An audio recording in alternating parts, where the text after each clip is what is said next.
Hello दोस्तों, आज हम गार्डन में लगे पौधे मारवा पौधे के इस्तेमाल के बारे में बताएंगे। हम हों या आप हों, किचन गार्डन में ऐसे कई पौधे लगाते हैं जिससे हमारी सेहत भी अच्छी रहे और गार्डन की सुंदरता बढ़ती रहे। चाहे वह तुलसी का पौधा हो, चाहे वह एलोवेरा का पौधा हो या फिर पुदीना का पौधा हो, ये गार्डन की सुंदरता के साथ साथ हमारे सेहत का भी ध्यान रखते हैं। आइए हम आपको ऐसे ही एक पौधे का नाम बताते हैं जो मारवा पौधे के नाम से जाना जाता है। ये अलग अलग भाषाओं में अलग अलग नामों से जाना जाता है। गांव में इसे दौना के नाम से भी जानते हैं। ऐसा माना जाता है कि इसके सेवन से अपच की जो समस्या होती है आसानी से दूर किया जा सकता है। आप लोग वीडियो को लाइक नहीं करते, वीडियो को लाइक कर देना, चैनल को सब्सक्राइब कर लेना। ऐसी ही ज्ञान भरी बातें हम आपके बीच लाते रहेंगे। अगर आप गार्डन में मारवा प्लांट्स लगा रहे हैं तो हम आपको जो टिप्स एंड हैक्स बताने वाले हैं आप इन्हें फॉलो करें। आसानी से आप अपने गार्डन में मारवा प्लांट्स लगा सकते हैं। आपको सबसे पहले बीज का चुनाव करना होगा, खाद लेना होगा, पानी और गमला। यह हम सभी जानते हैं कि पौधों की अच्छी ग्रोथ और खूब फल पाने के लिए बीज का सही चुनाव होना जरूरी है। अगर बीज का सही चुनाव नहीं होता तो आपकी सारी मेहनत बेकार हो जाती है। ऐसे में मारवा पौधे के लिए सही बीज का चुनाव करना बहुत ज़रूरी होता है, जो वजन के साथ पौधों को भी अच्छे से ग्रोथ कर सके। मारवा पौधे का बीज खरीदने के लिए आप इधर उधर न जा कर के बीज भंडार से ले सकते हैं। वहाँ अच्छी किस्म का बीज आपको मिल जाएगा। अगर आप मारवा बीज से नहीं उगा सकते तो आप इसकी कटिंग से भी लगा सकते हैं। अच्छी किस्म के कटिंग को लेकर के मिट्टी में रोपाई करना होगा। चलिए हम बताते हैं मारवा को बीज से कैसे लगाएं।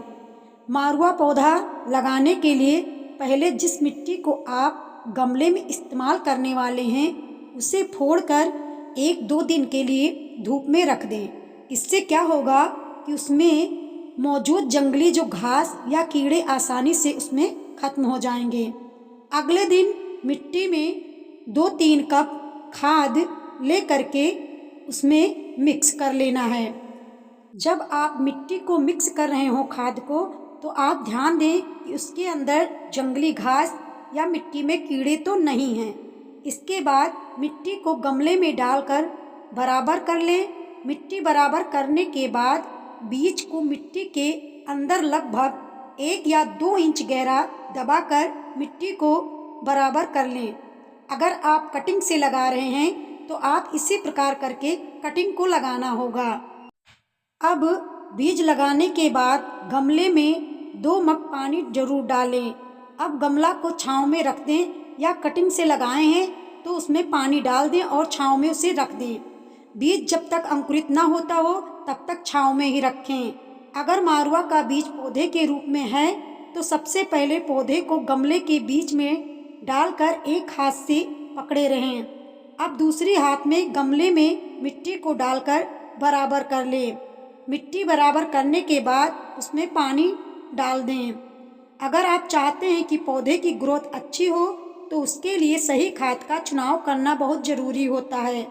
इसके लिए आप जैविक खाद या गोबर का खाद ले सकते हैं। केमिकल खाद के इस्तेमाल से पौधे को नुकसान होता है। बीज को लगाने के बाद इन बातों का ज़रूर ध्यान रखें। मारवा पौधा की अच्छी ग्रोथ हो सके इसके लिए आपको कुछ बातों का ध्यान देना बहुत ज़रूरी है। जब तक मारवा का बीज लगभग 2 या 4 इंच का बड़ा नहीं होता तब तक बीज को तेज धूप से दूर रखें। सर्दियों के मौसम में पौधे पर ठंड का कोई अधिक असर न हो सके इसके लिए समय समय पर धूप जरूर दिखाएं।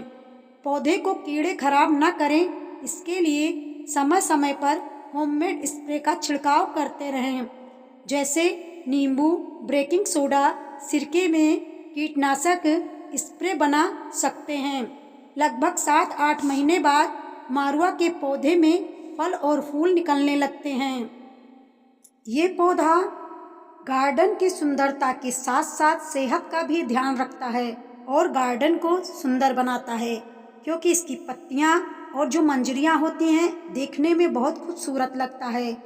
लेकिन आपसे एक रिक्वेस्ट है कि अगर आप इनकी पत्तियों का सेवन कर रहे हैं या इनके बीजों, पत्तों, जड़ों का सेवन कर रहे हैं तो एक्सपर्ट की सलाह जरूर लें, तभी इसका सेवन करें।